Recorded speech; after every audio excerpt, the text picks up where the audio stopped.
বিসমিল্লাহির রহমানির রহিম। আসসালামু আলাইকুম। সকলকে আমার রান্নাঘরে স্বাগত জানাচ্ছি। আজকে আমার রান্নাঘরে নিয়ে এলাম কচি কাঁঠাল ভাজি। একটা গাছ থেকে কচি কাঁঠাল পড়ে গেছিলো, সেটাই আমি ভাজি করে নিয়েছি। ইউটিউবে আমি অনেকগুলো ভিডিও দেখেছি এরকম কাঁঠাল রান্না, সেই জন্য আমিও রান্না করে নিলাম। চলুন দেখা যাক কীভাবে রান্না করলাম। এই যে দেখুন কতটুকু কাঁঠাল গাছ থেকে পড়ে গেছে, তো এটা আমি ফেলে না দিয়ে রান্না করে নিয়েছি। খেতে কিন্তু দারুণ হয়েছিল। রান্না করার জন্য এখানে আমি চুলায় কড়াই বসিয়ে কড়াইয়ে পরিমাপ মতো পানি দিয়ে দিলাম। দিয়ে এর মধ্যে হাফ চামচ লবণ আর হাফ চামচের কম হলুদ গুঁড়ো দিয়ে দিলাম। দিয়ে এখন এই যে কেটে রেখেছিলাম কাঁঠাল, সে কাঁঠাল দিয়ে দেবো। দেখুন কাঁঠালটা কেটে কতটুকু হয়েছে, এটাই আমি আলু দিয়ে ভাজি করে নিয়েছি। ঢাকা দিয়ে দিলাম।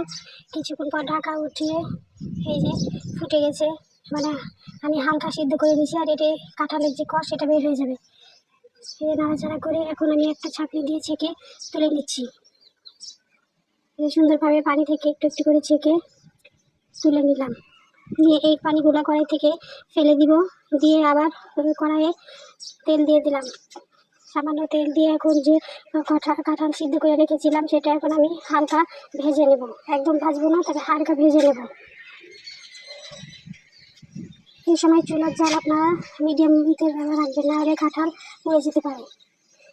এই যে হালকা করে ভেজে তুলে নিলাম। এখন ওই তেলে আমি দুটো আলু কুচি করে রেখেছিলাম, সেই আলু আমি ভেজে নিচ্ছি। আলু দিয়ে রান্না করার জন্য কিন্তু এই কাঁঠালের তরকারিটা খুব মজার হয়েছিল। আমি এর আগে কোনোদিন রান্না করিনি, কিন্তু আমি বেশ কয়েকটা ভিডিও দেখে ঠিক করলাম যে রান্না করে দেখি কেমন হয়। আলু ভেজে তুলে দিলাম। নিয়ে এখন ওই কড়াইয়ে আবার সামান্য তেল দিয়ে দিলাম। তেল দিয়ে এখন এর মধ্যে আমি কয়েক কোয়া রসুন কুচি দিয়ে দিলাম। আর এখানে কয়েকটা পেঁয়াজ, মানে 3-4টা পেঁয়াজ কেটে রেখেছিলাম ছোটো ছোটো সাইজে, সেগুলো দিয়ে দিলাম। দিয়ে এখন পেঁয়াজ সুন্দরভাবে ভেজে নিচ্ছি। ভেজে ছেঁচকি দিয়ে সুন্দরভাবে ভেজে নিচ্ছি। এখন এর মধ্যে হাফ চামচের কম পাঁচফোড়ন, গোটা পাঁচফোড়ন দিয়ে দিলাম। দিয়ে এখন আমি পেঁয়াজ, পাঁচফোড়ন, রসুন সুন্দরভাবে সোনালি করে ভেজে নিচ্ছি। এখন এর মধ্যে আমি এক চা চামচ আদা রসুন বাটা দিয়ে দিলাম। দিয়ে এখন আদা রসুনটা ভেজে নিচ্ছি, যাতে আদা রসুনের কাঁচা গন্ধ চলে যায়। আদা রসুন ভাজা হয়ে গেলে এখন এর মধ্যে আমি সামান্য পানি দিয়ে দিলাম। দিয়ে সুন্দরভাবে আমি কষিয়ে নিচ্ছি। বন্ধুরা, আমার ভিডিও যদি আপনাদের এতটুকু ভালো লাগে তো লাইক কমেন্ট করে আমার পাশে থেকে যেতে পারেন। আমার ভিডিও অনেকে দেখেন কিন্তু কেউ লাইক করেন না। যারা ইউটিউব থেকে দেখেন তারা সাবস্ক্রাইব করে আমার পাশে থাকতে পারে না। যারা ফেসবুক থেকে তারা দেখেন, তারা ফলো দিয়ে আমার পাশে থেকে যেতে পারে না। যারা এই কাজটি করেছেন তাদেরকে অসংখ্য ধন্যবাদ। এই যে আমি হাফ চামচ হলুদের গুঁড়া, হাফ চামচ মরিচের গুঁড়া দিয়ে দিলাম। এখন এর মধ্যে আমি হাফ চামচ ধনে গুঁড়া দিয়ে দিলাম। দিয়ে এখন সুন্দরভাবে মশলা কষিয়ে নেব। এই যে দেখুন আমার মশলা কিন্তু তেল ছেড়ে দিয়েছে। এখন আমি এর মধ্যে ভেজে রাখা আলু আর কাঁঠাল দিয়ে দিলাম। দিয়ে এখন আমি সুন্দরভাবে অনেকক্ষণ ধরে কষাবো। মাংস যেমন করে কষাই ওই রকম করে আমি কাঁঠাল মাংসের মতো করে কষে নেব। এখানে কয়েকটা কাঁচামরিচ রেখেছিলাম, সেটাও দিয়ে দিলাম।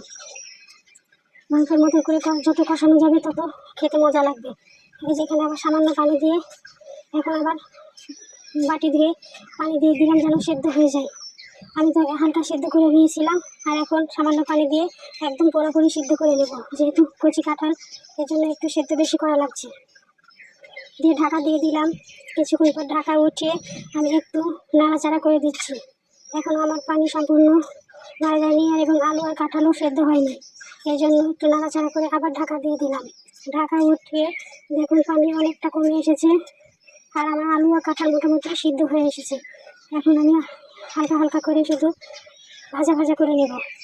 এটা খেতে এত মজা হয়েছিল, একদম মাংসের মতো মনে হচ্ছিল।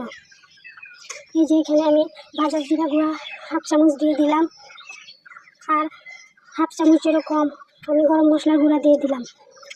দিয়ে এখন সুন্দরভাবে আমি নেড়ে চেড়ে ভাজা ভাজা করে নিচ্ছি। আপনারা এইভাবে এই কচি কাঁঠাল রান্না করে খেয়ে দেখতে পারেন, খেতে কিন্তু মন্দ লাগে না।